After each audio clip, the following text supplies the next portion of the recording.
junkies, welcome to the Popcorn Junkies. This is a movie review of The End We Start From. The End We Start From. Purposefully circular in title, purposefully circular in concept, perfectly circular in narrative storytelling. So this is a film called The End We Start From. It stars Jodie Comer. It's based on a very successful book and has been directed by Mahalia Bello, who I believe this is her first sort of feature film, directorial feature film. She's done a number of series, I think, for Netflix and BBC and what have you.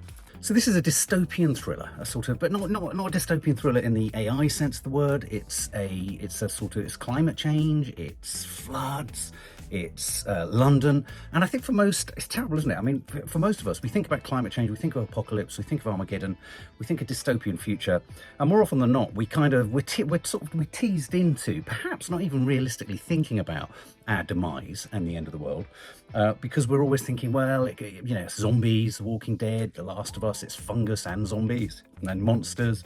It's AI, is it, in The Creator? You've got, is it pestilence? Is it famine? All this kind of stuff. Is it civil war in the soon-to-be-seen Alex Garland film? But this is pretty simple. This is flooding. This is the UK, specifically London floods. And there was something that's drawn me to this all the way through with the trailers, the teasers, and I thought, oh yeah, great. This doesn't happen often. You don't often get a film that has the ambition, if you like, to go for this kind of genre and park it firmly in the UK. And I've been curious to see, we watched the teaser trailer, how they do that. Because of course there are budgetary constraints. You can either lean on green screen and CGI a lot or not a lot, or you can infer disaster and all that kind of stuff. So I was kind of curious from a filmmaking perspective, how they're going to do this, how they're going to make it effective. And I think they did something very, very, very sensible and relatively successful in that they thought, okay, well, we'll have a climate disaster, flood, but we'll sort of approach it and we'll double down on this from the perspective of a mum or a mum-to-be or a new mum. So as the film starts, she's pregnant, Jodie Comer. It starts with a great shot of a bath filling. So you got this brilliant ASMR sound, as the director said at her talk last night, sort of like the over heightened sound of a bath filling. Metaphorical. There are metaphors all over the place, certainly at the beginning of this film. Some of them a little bit heavy-handed, as the waters pour through the door, her waters burst. I think there was a touch of purposeful irony there, but you kind of, when you get those metaphors, you sort of think, well, a comparative is being struck here. What is it? Interestingly, as I was saying that, thinking of something like Beasts of the Southern Wild, where, the whole kind of Katrina flooding, the levees breaking their banks and all this kind of stuff, turning into a sort of more poetic film. I think this film this film's ambitions are something not entirely dissimilar to that, a sort of more poetic portrait, abstract portrait, emotional portrait, impressionistic portrait of a mum, a woman, a person, sort of surviving or trying to survive. And so this is a film in which, yes, we see London flooded, and in a sense, it's like the ordinariness of a disaster. And of course, we have huge kind of experience of that, don't we? I mean, the pandemic, everything we were feeling, or I was feeling, certainly when me and Nadia at the beginning of the pandemic, we talked about it a lot on this channel, you'd lie in bed at night and you'd think, what are we going through? What is this? What is the narrative? What story can we sell our children? This is uncharted territory. How the hell are we going to get out of this? What's going to happen? Where is it going to go? And this film did a very successful job of, in a sense, taking me back to all of those thoughts. And it doesn't have to do much to do that. It's just the idea this is in London and suddenly everyone's homeless and everyone's having to kind of, everyone's being controlled. And what you realise is that administration and organisation is the first thing to kind of capitulate and collapse. And in so doing, it becomes a free-for-all where food becomes scarce and people are trying to survive, and more kind of, they're taking more and more risks. It becomes more violent, more aggressive, the kind of standard sort of stuff that you get in something like The Walking Dead or The Last of Us. Human civilization starts to creak at the edges, boundaries are broken, survival of the fittest, people are going to be killed and all that kind of stuff. Joel Fry plays her partner, and so they're very much a partnership at the beginning of the film. They're having the baby. I had a bit of a struggle. I don't know whether it was a bit of a casting, not error, but I struggled with the casting of Joel Fry because I find him very amenable and very watchable, but I always kind of come at him from a sort of slightly comedic angle. So I was kind of always waiting for him to kind of do something a bit stupid or a bit soppy or a bit funny or a bit goofy. And he didn't. And so that unsettled me. It's a classic case of when you cast not necessarily the wrong person, because I'm sure he wants to do other roles too, but I had a bit of a tug of war of sorts there. But what was interesting about Jodie Comer and Joel Fry's relationship as a partnership, they've had this baby, what names have they been? I mean, the film does this thing where no one has a name, everyone's a letter, and woman is woman. And then they're trying to name the baby and all that kind of stuff. I don't know. I find all of that a bit kind of, I don't want to, I'm not being dismissive. I just find it all a bit kumbaya-y, that kind of woman. I don't know. I don't mind a name, But what I liked about this was that this is a film about survival from a female perspective, and quite quickly, Joel Fry's character, her partner, he becomes a gibbering wreck. He can't cope, he can't function, he can't survive. And I think what's sort of underpinning this film is the idea of, unless you are a woman and you've got that primal need to kind of, sustain life, even if you haven't got a child, but you have the capacity to, and if you have had a baby, you are kind of united and fused, if you like, with the survival of your child and yourself. It's one and the same thing. Men become a little bit redundant, and in a weird way, the fact that this crisis isn't one in which men can run around lopping the heads off zombies, shooting enemies, combating AI, and all the kind of obvious stuff that men go out and do, because there wasn't that aspect. This film is... What's interesting about this film is that the three male characters, if you like, Joel Fry, Mark Strong, who plays Joel Fry's dad, and even Benedict Cumberbatch, they're rudderless, quite literally. Boats, rudderless boats. They kind of, and things happen to them, and Mark Strong's character comes to a sort of grisly kind of, end. And so, men struggle in this film with how to cope with, in a sense, the ordinary, non-obvious enemy aspect of the crisis. And I thought that was interesting. And if I'm honest, I kind of, as a man, obviously watching it, I kind of wanted a bit more of that. Because I think then what this film is setting out to do, it's looking at all of that sort of cyclical, I hate to reduce it to hormonal. I mean, the sort of the feminist mother that brought me up is kind of screaming at me, women aren't defined just by babies and being women who can procreate and have babies. But in a sense, this film sort of signs up to that what makes women, or these women, or the women in this film, survivors, is their maternal capacity. So I like the reversal of gender roles. I like the fact that the men fell apart. Could have explored it a little bit more, and I guess I say I'm not entirely sure that Joel Fry was the right actor for that. So I could have done with a bit more of that. I found the kind of scene setting between the two of them, I thought we were asked to kind of believe in their relationship more than, maybe I wanted a bit more to kind of stand that up at the front of the film. Which then gets us to, how do they deal with the kind of crisis, or not the special effects, but the flood happening. I liked it. I liked the build on this film. I thought the first 10 minutes, it gets there in a nice place. I liked the sound design. I liked the way in which, and the director was saying afterwards that she worked very closely with her, obviously a sound designer, who used all sorts of things like ice cracking and sound, amplified water sounds or ice sounds to kind of have the jump scares. And there are quite a few jump scares at the beginning of this: sounds, doors, windows cracking and all this. And I liked the way in which the flood gushed through into her sort of pretty standard Victorian terraced kind of house, a sort of standard house you'd kind of get in Brixton or somewhere like that. The challenge you've got in a film like this, which I felt from the trailer, is how do you maintain that sense of what's happening outside the confines of the framed shot, i.e. outer shot? How do you infer this kind of country falling apart, and people at food banks, and people sort of rampaging through the wilderness, without showing it? Because if you show it, then you have to lean on great big shots like the ones in The Last of Us, which are huge CGI shots of kind of desolation and all that kind of malarkey. It's not that this film doesn't go there; it does at the end. But I think it did a competent job of long lensing it enough. So what I mean by that is they shot a lot of it. It's very tight. It's very claustrophobic.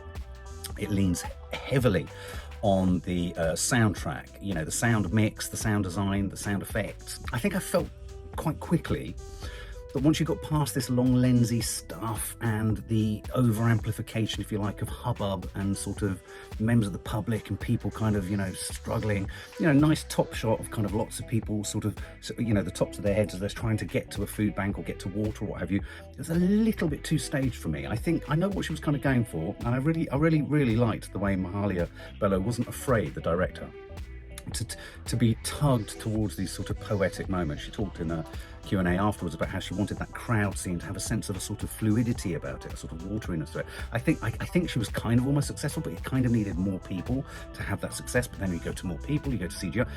So it's a difficult one, because on the one hand, I really don't want to shoot this film down for its inability to really, perfectly illustrate the scale and scope of the if you like, of the crisis or the climate disaster.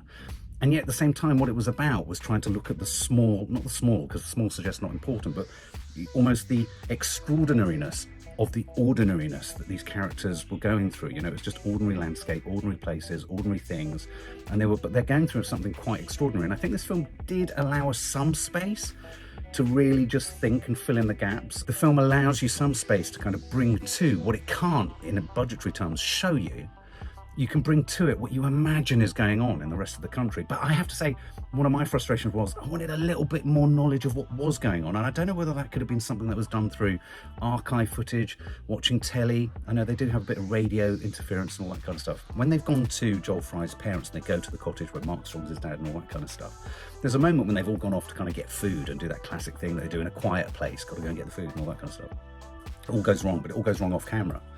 Where a couple, a man and a boy, come and they eat. And I thought this was potentially quite a tense moment where Jodie Comer's got the baby, she's standing there, she's looking at them, you don't know if they're going to go which way. Could they turn feral? Could they just, you know, turn the place over? Could they attack her? Could they eat her children? All that. I mean, it's a film where you have to tell yourself or teach yourself not to bring to it all of the kind of narrative devices that you're used to in a kind of cataclysmic kind of Armageddon sort of apocalyptic dystopian movie. You've got to say, no, park it, there are no zombies here. No, they're not necessarily going to eat them. But I felt there were moments like that where a little bit more tension could be built into it. For example, there was a moment much later in the film where she intercepts or bumps into two guys, a woman who's inarticulately standing in the middle of the road with their car sort of motoring, and the guy's in the woods doing something, God only knows what. And she nicks the car. That was nicely sinister. I was feeling, oh yeah, this is a bit... I felt we could have done with... I would have liked a few moments where you just didn't really know what was going on and what people's intentions were. I think everything was a bit potentially too safe, even when it was unsafe. I think maybe I needed more of a sense of things being unsafe. And so the film sort of breaks into two halves, really. There's the having the baby, there's kind of the running away, there's the kind of boyfriend, partner, father of the child who kind of disappears, there's the kind of distress and all that kind of stuff. And then she heads off to a commune on an island where Gina McKee is, you know, a trawler fisherwoman almost. And, you know, there's a commune there and you all have to sign up to it. But, you know, Jodie Comer can't sign up to this. And I thought, again, this was potentially really interesting, but it didn't make me ask all of those kind of difficult questions about what is our purpose in this. You know, there's a line where she says something along the lines of, I don't want to hide away from it, I can't deal with this, I need to go back, I don't want to teach my child that you run away from things. When, well, you know what, sometimes I think it's all right to say if things are catastrophic, to say, let's run away. Throughout all of this, you've got moments of sort of flashbacks. She strikes up a very meaningful sort of buddy friendship with Catherine Waterston, who I love. She's a great actress. I really like their chemistry. I mean, the thing, I don't think I've said it clearly enough, Jodie Comer is eminently watchable. This film treads water, no pun intended, for quite a lot of the time, but I think what keeps it sort of head above water more than necessarily anyone else could, it was Jodie Comer, the strength of her performance. She brings a lot to it. You know, you only have to look at her, and there's a lot of looking at her, looking at other people. She does a lot of listening. She does a lot of watching. And I think that's one of my frustrations with this. She does do a lot of watching, which she does well, and she does brilliantly. There's a lot going on in her, but I didn't feel I got to see enough of what she was seeing to really then sort of be able to kind of dig into or delve into what she was feeling. Obviously, questions of what is the point of having a baby? You know, why are we having babies? What are we bringing them to the world for? I think this film kind of wanted its cake and wanted to have its cake and eat it. I say that quite a lot, where it wanted the kind of disastrousness of it all. But then it kind of wanted a sort of holistic, it kind of ended up having a sort of holistic neatness of saying there is a point to all of this, and there is a way we can sell the narrative to our kids, and there is a sort of ordinary way out of this. And it's not that I don't think there is. Well, I don't think there is. And I think we're selling a pup. And so I think in the end, the feeling I got from the film was not entirely dissimilar to some of those sort of wellness, mindfulness kind of memes that kind of, you know, it's like, yeah, I would like to sign up to it, but in an ideal world, this isn't really an ideal world. This doesn't really work for me. I need something with a bit more gritty kind of reality to it. And that was where I had a bit of a disconnect, where I was kind of like, I couldn't sign up to it. It wasn't that it's like Jolly Hockey Sticks at the end. It was a very neat ending. I won't give it entirely away. You know, they do get back to the end from where they started. Things have moved on. Is it cyclical? Is it circular?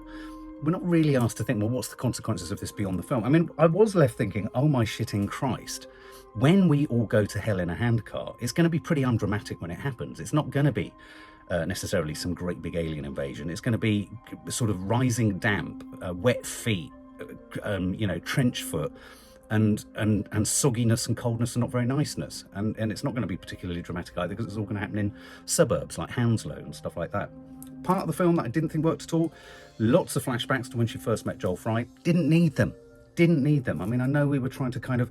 I felt that for all the effort spent in her kind of missing him, wanting him, remembering when they first met, revisiting that first conversation, I could have done with a bit more of her kind of really troubling over whether it was the right or wrong decision to have the baby. I didn't feel there was any moment really where she almost wanted to disavow or deny her child. I felt I needed a bit of that in this. I felt I needed her to sort of go, no, you are...